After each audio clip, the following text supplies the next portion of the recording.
शरीफ में था, मेरे खुद के साथ ये वाक़या हुआ। तो ये जो अकबरी मस्जिद देखी होगी आपने, वहाँ मैं नमाज पढ़ने के लिए गया था ज़ोहर की, तो सख्त धूप थी, प्यास बहुत लगी थी, मगर मैंने कहा पहले नमाज पढ़ लेता हूँ फिर पानी देखा जाएगा। मगर जब मैं अंदर एंटर हुआ तो बिल्कुल सीधे हाथ पर एक पानी की मशीन लगी हुई है, वहीं पे एक औरत बैठी थी। उसने मुझे इस तरह से आवाज दी, खूबसूरत बूढ़ी औरत थी। मैं उसके करीब चला गया, उसने मुझसे कहा बेटे क्या तुम्हें प्यास लगी है? मैंने कहा लगी तो है, तुम्हें कैसे पता? क्या लगी, मैं तेरी माँ तो नहीं हूँ मगर किसी की तो माँ हूँ। उसने मुझे पानी दिया, मैंने बड़ा मजा आया मुझे पानी पीने में। उसके बाद मैं उठने लगा तो ऐसे मैंने पूछ लिया, मैंने कहा माँ क्या आपको मुझसे कोई काम है, खाना ना खाओगी? रोने लगी, कुछ नहीं बोली। जब वो रोई तो मेरी हैरत और ज्यादा बढ़ गई, मुझे तजस्सुस बढ़ गया। मैंने उससे पूछा कि तुम रो क्यों रही हो? कहने लगी बेटे जाओ नमाज पढ़ो, कोई बात नहीं। मैंने कहा नहीं बताओ। मैंने कई बार पूछने पे वो और रोई। कह लगी मेरे 3 बेटे हैं मगर किसी ने आज तक इतने प्यार से मुझसे बात नहीं की।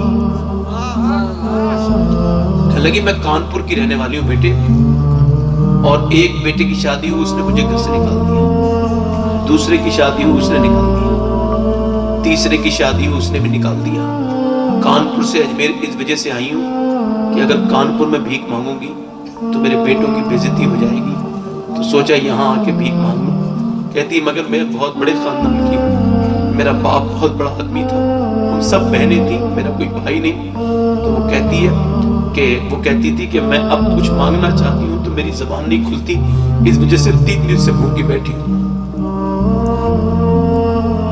मैं आपसे पूछना चाहता हूँ क्या मेरी माँ ने बचपन में मुझे इसी वजह से पाला था कि जब मैं बड़ा हो जाऊंगा तो मुझे मैं बर्दाश्त नहीं होगी मेरी माँ? ये बताओ, इसी वजह से पाला था मेरी माँ ने मुझे? या वो मेरा बाप, या जो आपका बाप, ये जो सफेद दाढ़ी वाला है, ये जो आपको कुछ नहीं लगता, खुदा की कसम, ये जो आपका बाप है ना, गौसे आजम से पूछा क्या बाप के बारे में बताइए, मेरा शेर तड़प गया, मेरा गौस तड़प गया। फरमाया बाप ऐसा है जैसे कोई सफर कर रहा हो धूप में। आप राजस्थान के रहने वाले लोग हैं, आपको पता है धूप कितनी सख्त होती है। तो कहते हैं कि धूप में गौसे आजम फरमाते चल रहा हो, रेत भी हो पैरों में हो, और जब उसे कोई पेड़ मिल जाएगा कितना सुकून मिलेगा? कहा बहुत सुकून मिलेगा। फरमाया बाप का यही मकाम है जिंदगी में कि जैसे धूप में वो पेड़ है वैसे जिंदगी की परेशानियों में बाप है। बेटा जब अपने बाप के पास आ जाता है परेशानियां भूल जाता है। अगर वो बूढ़ा भी हो गया हो, खाली घर में बैठा हो, पता तो रहता है बाप है। मगर आज माएँ भीख मांग रही हैं, ये जो चौराहे पे भीख मांग रही हैं औरतें, इनसे कभी पूछ के देखो, ये जिनकी चेहरों में झुर्रियां हैं, ये जो डिबेट करते हैं ना चैनल पे बैठ के, सब बदतमीज है, ये झूठी डिबेट होती है। इनमें सिर्फ ये लोग अपनी टीआरपी बनाना चाहते हैं, वरना डिबेट इस बात पे हो रही होती कि ये जो हावड़ा के स्टेशन पे भीख मांगने वाली औरतें ये कौन है, इन्हें कब तक इंसाफ नहीं मिलेगा? इनके बेटे को घर से निकाला क्यों नहीं जाता, और ये उनसे ये कहा क्यों नहीं जाता ये तेरी माँ का क्या हक है तेरी जिंदगी पर? जरा मुझे बताओ यारो, तुम्हारे यार आज तुम अपने यारों को सिगरेटें पिला देते हो, तुम अपने यारों को कोल्ड ड्रिंक पिला देते हो, तुम अपने यारों को मोबाइल दिला के दे देते हो, मगर तुम्हारी माँ तुमसे एक बात करना चाहती है, वो जो तुम्हारे घर में बैठी है, ये बूढ़ी, ये कोई बूढ़ी है जिसने बचपन में तुझे अपना दूध पिलाया था, ये कोई बूढ़ी औरत है जिससे तू बात करना नहीं चाहता।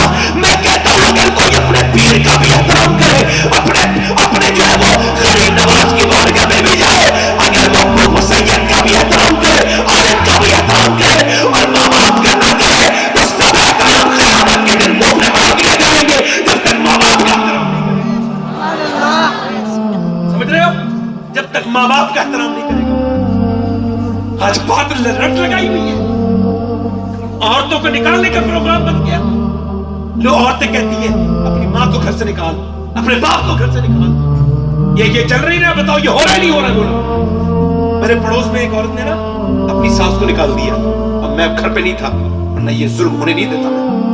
मैं अल्हम्दुलिल्लाह मैं जनता शरीफ कराने वाला हूँ, लोग बड़ी इज्जत करते हैं, मैं गिरा जाता हूँ वहां पे, ये होने नहीं देता। अगर मैं आपको बताऊं, मैं था नहीं, मगर 5 दिन के बाद ऐसा हुआ, उसका बेटा 3 साल का था, उसी औरत का जिसने अपनी सास को निकाला था, उसका बेटा किडनैप हो गया। और जब उसने सुना मैं आ गया हूं घर पे तो वो रोती भी आ गई, कहने लगी सैयद साहब मेरे लिए दुआ कर दो, मेरा बच्चा आ जाए। मैंने कहा भाग जा यहाँ से, लानती औरत है तू, बदतमीज, मेरे पास दुआ कराने आई है, तुझे दुनिया में अल्लाह ने दिखा दी। क्या लगी क्या? मैंने कहा बात बता, तेरा तो 3 साल का है अभी, कोई उठा के ले गया, कितनी तकलीफ हो रही है, और तूने ये जो 25 साल का लड़का छीना है, 30 साल का उसकी माँ से छीन लिया, उसकी माँ से नहीं पूछ जाके दिल से। मैंने कहा अगर तू ये चाहती है तेरा बच्चा शाम तक मिल जाए तो जा, मैं कह रहा हूँ अपनी सास को मना के ले आ, फिर कभी उसे नाराज ना करना, जा, मेरा रब मेरी जबान रखेगा, जा। वो औरत बोली आ जाएगा मेरा बच्चा। मैंने कहा 101% आएगा, जा।